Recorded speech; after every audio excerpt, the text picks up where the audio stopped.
नमस्कार, आप देख रहे हैं 4 PM और मैं हूं आपके साथ निधि तिवारी। वाराणसी की ज्ञानवापी मस्जिद इन दिनों प्रदेश में ही नहीं बल्कि देश भर में चर्चा का विषय है। वाराणसी की ज्ञानवापी मस्जिद में 3 दिन हुए सर्वे के बाद दावों के तूफान हैं और सबके अपने अपने बयान हैं। ज्ञानवापी परिसर में जब तीसरे दिन का सर्वे हुआ तो ये दावा किया गया कि नंदी का इंतजार खत्म हुआ, बाबा मिल गए हैं। जी हाँ, दरअसल हिंदू पक्ष की ओर से ये दावा किया गया कि जो ज्ञानवापी परिसर है उसके अंदर शिवलिंग मिल गया है, लेकिन जो मुस्लिम पक्ष है उसने इसे साफ नकार दिया और मुस्लिम पक्ष ने कहा कि वो शिवलिंग नहीं बल्कि फवारा है। लेकिन जो सुप्रीम कोर्ट है उसने आदेश दे दिया है कि जिस जगह पर शिवलिंग मिलने का दावा किया जा रहा है उसे सील कर दिया जाए। जी हाँ, जो सुप्रीम कोर्ट है वो उसमें अब 19 मई यानी कि कल दोबारा सुनवाई होगी और जो भी सर्वे में जो भी रिपोर्ट्स हैं, वीडियोग्राफी है, फोटोग्राफी है, सभी चीज़ें कोर्ट के सामने पेश की जाएंगी और उसके बाद कोर्ट अपना कोई ना कोई फैसला सुनाएगा। लेकिन उससे पहले भी तमाम तरह के दावे किए जा रहे हैं, तमाम तरह के विवाद हैं, तमाम तरह की बातें हैं जो की जा रही हैं और इन सभी पर सियासत भी खूब गरमाई हुई है। सियासत तेज़ है ज्ञानवापी मस्जिद पर, जहां ये एक धर्म का मुद्दा है वहीं इस पर सियासत भी खूब हो रही है। चाहे वो असदुद्दीन ओवैसी हो, मायावती हो, सपा प्रमुख अखिलेश यादव हो या फिर कांग्रेस के नेता हो, सभी इस पर अपने अपने बयान दे रहे हैं और अपने अपने वाद विवाद कर रहे हैं। पक्ष हो या फिर विपक्ष हो, लगातार इस पर सियासत जारी है और जो भी नेता हैं वो इस पर लगातार बयानबाजी कर रहे हैं। और जिस तरह से इस पर दावा किया जा रहा है कि हिंदू पक्ष की ओर से ये दावा किया जा रहा है कि वहाँ पर बाबा मिल गए हैं, वहाँ पर शिवलिंग मिल गया है, उसके बाद जब से ये खबर सामने आई है लगातार जो है हिंदू पक्ष में खुशी का माहौल है, लड्डू बंटवाए जा रहे हैं तो कहीं पर जश्न का माहौल है। इस तरह की जो कार्रवाई है, जो उत्साह है वो देखने को मिल रहा है, देश भर में देखने को मिल रहा है। वहीं जो मुस्लिम पक्ष है वो इसे साफ नकार रहा है और उसने तो कोर्ट की कार्रवाई पर भी सवाल उठाए हैं। मुस्लिम पक्ष ने तो यहाँ तक कह दिया है कि ये जो कार्रवाई है, ये जो याचिका है ये जानी ही नहीं चाहिए थी कोर्ट में और सर्वे होना ही नहीं चाहिए था। वहीं इस पर जो सियासत हो रही है वो और ज़्यादा गरमाई हुई है। असदुद्दीन ओवैसी जो है वो कह रहे हैं कि जो मस्जिद है, जो ज्ञानवापी मस्जिद है वो क़यामत तक मस्जिद ही रहेगी, वहाँ पर मंदिर नहीं बन सकता। उन्होंने साफ तौर पर कहा कि हमने एक बाबरी मस्जिद, हम एक मस्जिद को खो चुके हैं और अब हम दूसरी मस्जिद को नहीं खोना चाहते हैं। वहीं जो बसपा सुप्रीमो मायावती हैं वो भी कह रही है कि इस पर सियासत बंद हो, ये एक धर्म का मुद्दा है और धार्मिक भावनाएं भड़काने का आरोप वो बीजेपी पर लगा रही हैं। वो कह रही हैं कि ये जो धर्म स्थल है उसे निशाना बनाया जा रहा है और इस पर सियासत की जा रही है। तो वहीं सपा प्रमुख अखिलेश यादव का भी अब बयान सामने आ गया है। उन्होंने भी ज्ञानवापी मस्जिद जो मामला है इस पर अपनी चुप्पी तोड़ दी है और अखिलेश यादव ने कहा है कि ये जो ज्ञानवापी मस्जिद है वो काफ़ी ज़्यादा पुरानी है और इस पर सर्वे होना ये ठीक बात नहीं है। साथ ही उन्होंने बीजेपी पर आरोप लगाया कि जो बीजेपी है वो मूल मुद्दों से भड़काने के लिए इस तरह के मुद्दों को आगे करती है, चाहे वो मंदिर का मुद्दा हो, मस्जिद का मुद्दा हो, ये सुप्रीम कोर्ट जो सुनवाई कर रहा है, ये सभी मुद्दे जो है वो बीजेपी केवल और केवल जो मूल मुद्दे हैं उनसे भड़काने के लिए इस तरह की कार्रवाई करती है। चाहे वो महंगाई हो, बेरोजगारी हो,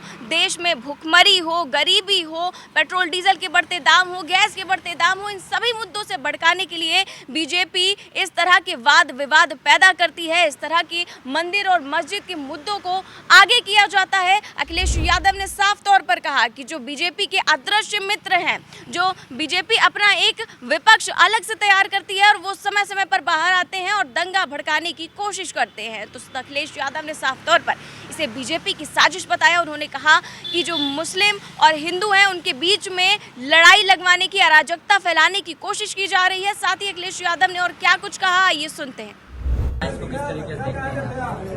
ज्ञानवापी मस्जिद और इस तरह के घटनाक्रम भारतीय जनता पार्टी जानबूझ करके करती है, या भारतीय जनता पार्टी खुद होती है या उसके हिडन या इंडिविजुअल मित्र होते उनके साथ, वो अपने अदृश्य मित्रों को भी आगे करती है। क्योंकि भारतीय जनता पार्टी जो बुनियादी सवाल है उनका जवाब नहीं देना चाहती है। डीजल पेट्रोल महंगा है, आपका आटा महंगा हो गया, चीनी महंगी है, दाल महंगी है, अगर आप घर बनाना चाहेंगे सरिया महंगी, सीमेंट महंगा और हर चीज महंगी होती चली जा रही है। जिस समय हम और आप इस बहस को देख रहे थे, पता नहीं देश की कौन सी चीज बिक रही थी, किसको खरीदने के लिए आगे किया जा रहा था। जब कभी ऐसी चीजें दिखाई जाएंगी ज्यादा, याद रखना कुछ न कुछ देश की बड़ी चीज बिक रही होगी। और मुझे तो ये लगता है कि जो नारा भारतीय जनता पार्टी देती है कि एक देश में एक ही राशन हो, वन नेशन वन राशन, कहीं ऐसा तो नहीं कि इन घटनाओं को आगे कर करके वन नेशन वन उद्योगपति की कोई नीति पे काम कर रही हो भारतीय जनता पार्टी के एक देश। इसके अलावा अखिलेश यादव ने जो है बुलडोजर राजनीति पर भी जो योगी सरकार है उस पर निशाना साधा। बुलडोजर राजनीति हो या फिर राशन कार्ड व्यवस्था हो, उन्होंने ये भी कहा कि जो बुलडोजर है वो सबसे ज़्यादा जो बीजेपी पर चलना चाहिए, बीजेपी के लोगों पर चलना चाहिए, क्योंकि अगर हम इस समय सर्वे कराएं तो सबसे ज़्यादा जो अवैध मकान है, अवैध निर्माण है, वो बीजेपी के लोगों ने ही किए होंगे।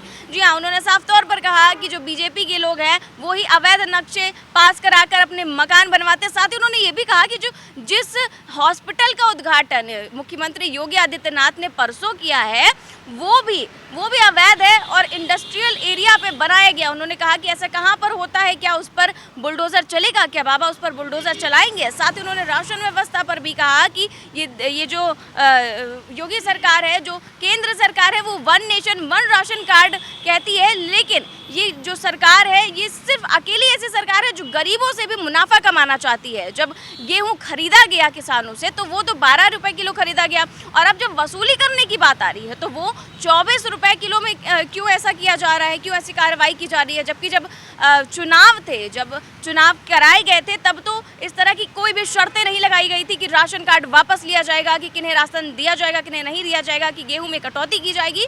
लेकिन इस तरह की जो कार्रवाई है वो वोट लेने के बाद की जा रही है, तो ये बेहद ही शर्मनाक है। ऐसा योगी सरकार को नहीं करना चाहिए। और क्या कुछ कहा उन्होंने, आइए सुनते हैं। मैं आपसे कह रहा हूं, भारत में सबसे ज्यादा इल्लीगल घर किसी के बने होंगे तो भारतीय जनता पार्टी के लोगों के। पूरे देश में नक्शा पास करा करके नक्शे का जिस तरीके से पालन होना चाहिए, नियमों का पालन होना चाहिए, वो नियमों का पालन अगर कोई नहीं कर रहा है तो वो भारतीय जनता पार्टी है।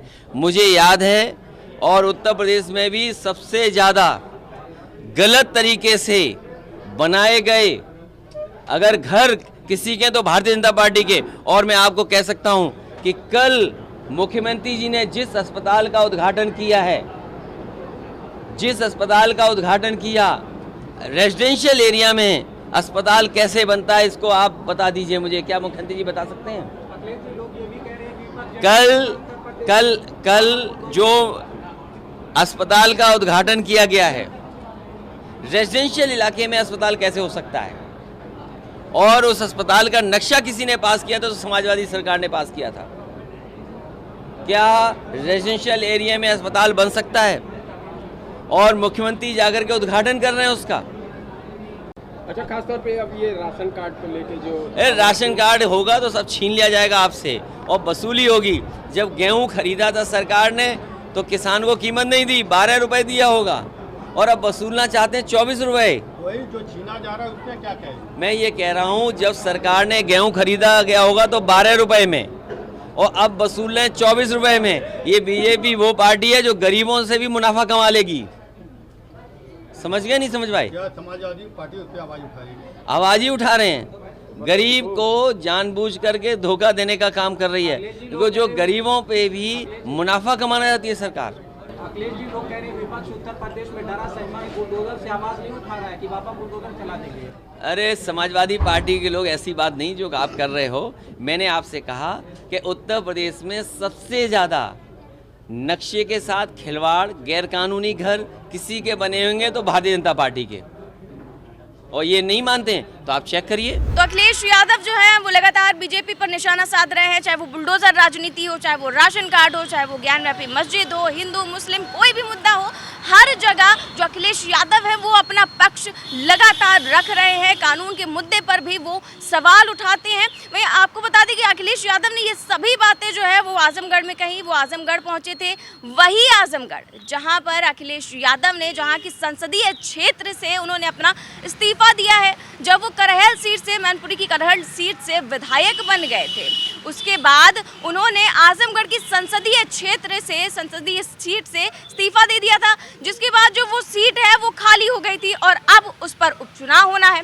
और कहा जा रहा है कि अखिलेश यादव जो है वो अपनी पत्नी डिंपल यादव को यहाँ से प्रत्याशी बना सकते हैं और उन पर दांव चल सकते हैं। लेकिन ये जब उनसे ये सवाल किया गया कि क्या डिंपल यादव यहाँ के प्रत्याशी होंगी, आजमगढ़ से प्रत्याशी होंगे, तो उन्होंने कहा कि ये तो अभी तय नहीं किया गया है, ये हमारे कार्यकर्ता और हमारे पार्टी के नेता ही तय करेंगे कि यहाँ से प्रत्याशी किसको बनाना है। अगर डिंपल यादव को बनाना होगा तो उस पर भी हम बताएंगे, हम बात करेंगे। और साथ ही उन्होंने कहा कि जो आजमगढ़ की जनता है वो हमें स्वीकार चुकी है पूरी तरह से और यहाँ से हमारी जीत होगी, फिर से जीत होगी।